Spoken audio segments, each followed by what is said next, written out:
All right, folks. No, I'm kidding. It was 2-hour live stream we just went through, guys. So if you haven't done so, click that support button. Get yourself into the support program. Season 13 is going on. If you have not resupported, hit that support button. Get yourself in. Brand new codes coming your way. Want to say big shout out to CM Prism, CM Jackie for doing that 2-hour stream. We had a lot to cover. It was very painful. Not gonna lie, it was very painful. But we're gonna go through it anyways, and we're gonna talk a little bit about what this update is bringing, and it's quite a bit. So first off, reverse story, new chapter. Remember something about reverse though. There is gonna be no EXP with reverse. We're just gonna get a lot of different materials, including shadow stuff. So this is going to be great for the people who are collecting shadows, and obviously new challenges on the way and new trophies. So that's going to be good as well. Entry level removal from story mode and hard mode has been removed.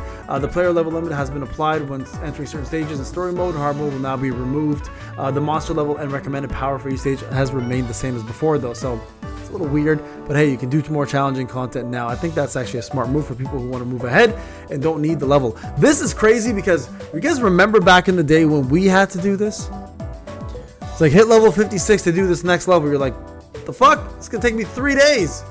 So for 3 days you can do shit. Yeah, that's all gone now. So that's a big W for all new players. Honestly, man, new player. I told everybody this update's for all new players, bro. This is crazy.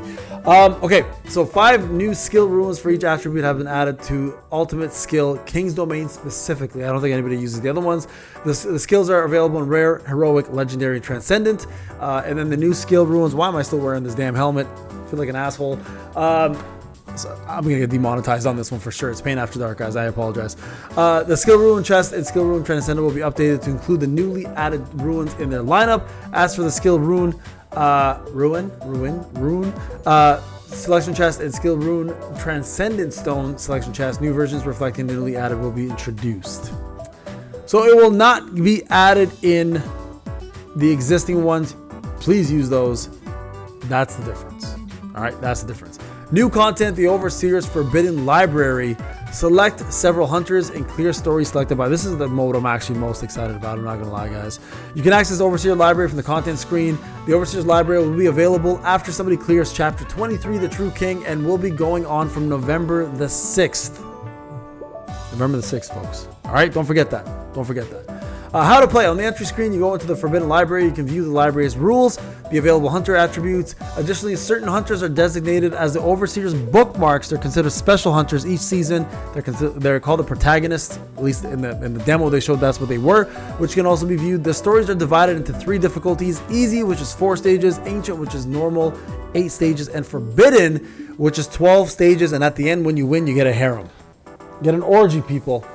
Aim for that orgy, people. Soren will be there, Chow will be there, and Thomas will be there. It's gonna be crazy. Go for Forbidden, everybody. The number of hunters required and the combat power needed for each hunter increases with higher difficulty levels. If you have more selectors with the minimum hunters, you will gain additional effects for each hunter. The cool thing about this is every hunter has something called there's 0 elements involved. Everybody has something called prisms elements, which essentially means they're every element, so you can use whatever hunters you want. And also there's something called trust points, where there's 2 of them. Once you deplete 2, you can no longer use that hunter any further in the stages. So this is going to require you to use some of these things. What am I on, dude? I'm on nothing, man. I'm just tired. That's what happens. Hashtag Chris Bolts. All right. Chris, I think, is a content creator, right? Shout out to Chris. I don't know if that's what you're looking for me to say. Shout out to Chris Bolts. I don't know. I'm not sure if the hashtag Chris Bolts was out for that reason. All right. New dungeon, Puppeteer's Theater. A new dungeon workshop of Brilliant Light is obviously introduced. Easy, normal mode, guys. Hard mode will come out afterwards. Interesting thing about this one specifically is there are different elements for different bosses. So keep that in mind. You're going to actually need to use multiple teams. You have to clear easy mode to get to normal mode. Please see the guide below, obviously, for the Brilliant of Light. You can click on here and how it works. And they've also reduced the difficulty for a lot of the other ones. All right, so that's going to be a big one as well. And they've added a selection core reward this time at the end, which means you can select the core you want. The new cores look okay. He introduced you, sir. Oh, okay. Interesting. What's up to Chris? I've seen a couple of Chris's videos. Got you. Welcome, bro. Thanks for joining.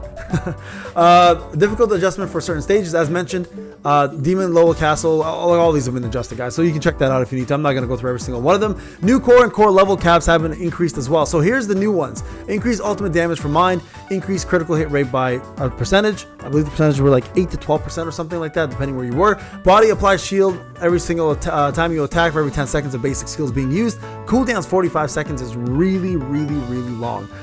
Recovers percentage of HP after you get to 30% or lower every 60 seconds.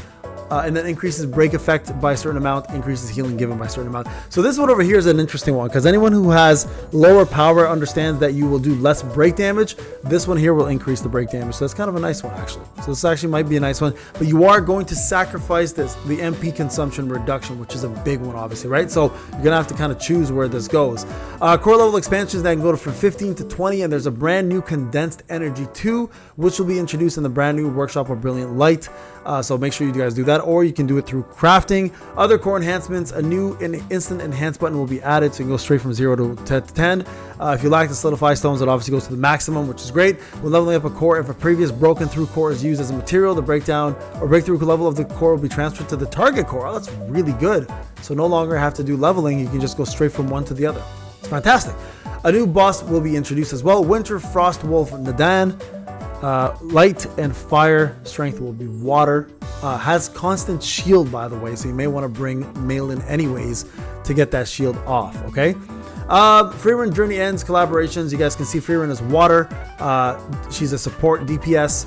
Support first, DPS second. Looks like she's universal, by the way, guys. So it looks like the character you want to go for. Fern is an insanely powerful fire DPS, and Stark is a great free. That's right, you heard free A5 breaker.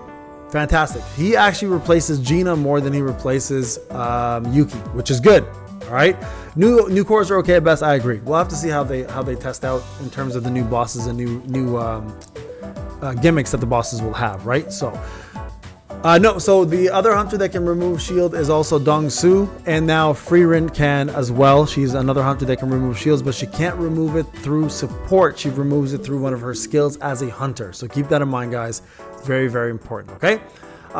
So new rate up draw, Frieren will be available right away. Fern will be available on the 6th in the draw section, but they're giving us free units, and you can actually get Fern right away if you want to use your free tokens on Fern instead of Frieren or Stark. It's up to you. Exclusive weapon can also be crafted through the events.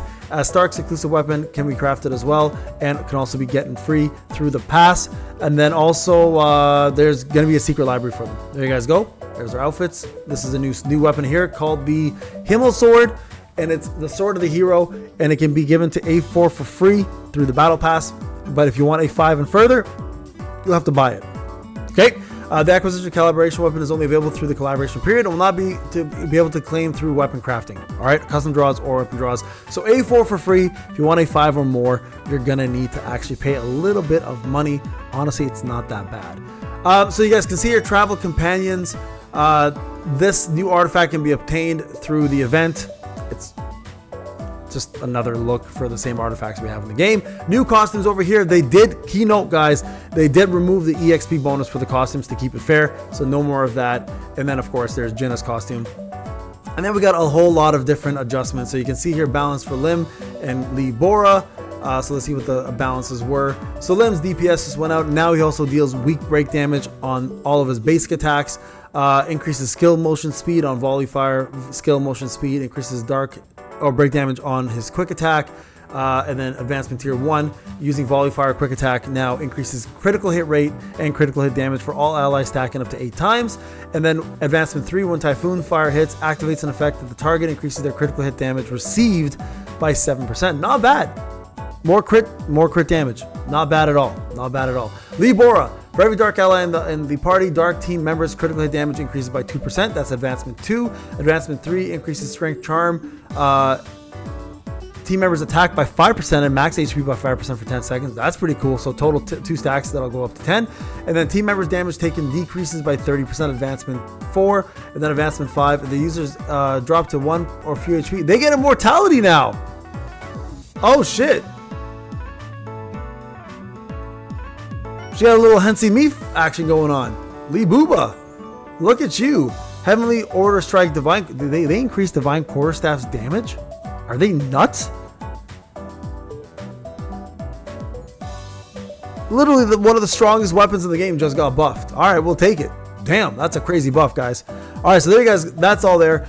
Shadow Enforcer rewards will be improved. Simulation gate adjustments will be made as well too, so Magic Beast will have less HP. That's crazy. Yeah, it'll be coming out in 2 hours, bro. Artifact salvaging improvements will be done now. You can get yourself reset tickets instead of just gold and armor material. So I'm looking for, sorry guys, this is pretty late. Training room adjustments have been made as well too. Guild boss schedule announcement, giant statue will remain. And then of course, new packages coming your way and some system issues and bug fixes, including the infamous anyways Roar advancement tier 5. They're going to piss a lot of people off, but it's a fix, so it needs to happen. And where the issue where Blessing Stone Finisher's Touch effect was not being applied to those two things, an issue where Isla's Right advancement tier 2 increase the attack was not being done, increased more than the described value, so they're actually going to reduce that a little bit, and then more fixes along the way. So there you guys go. I'm out. Please leave a like, subscribe. Don't forget to support, guys, on the support program. Get yourself some free codes when it's ready. Guys, I'm not going to be doing the testing tonight. I'm way too tired. I'm way too old. I'll be bright and early after my kids go to school, though. We're going to go on to summoning, testing, and doing all that fun stuff. So make sure you guys join. All right, guys. Thank you so much for watching. Love you guys. People in the live stream, peace out, everybody. I'll talk to you guys tomorrow morning, bright and early, ready to go. With literally no currency, I'm going to have to spend a lot of money tomorrow on my pay to win. All right, folks. Thank you again. Peace out.